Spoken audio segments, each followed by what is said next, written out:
বিশ্ব নবী আখিরি জামানার পয়গম্বর নবী মুহাম্মদ রাসূলুল্লাহ সাল্লাল্লাহু আলাইহি ওয়াসাল্লাম জাতির কাছে আসলেন।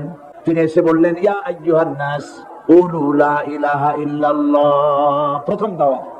উতবা সাইবা মুগিরার গোষ্ঠী চলে গেল আবু তালেবের কাছে। বলল, আবু তালেব, তুমি তো কুরাইশদের নেতা, তোমার ভাইয়ের ছেলে কয়টাই কি? তোমার ভাতিজাকে বুঝাও লা ইলাহা ইল্লাল্লাহ দাওয়াত বন্ধ করে দিক।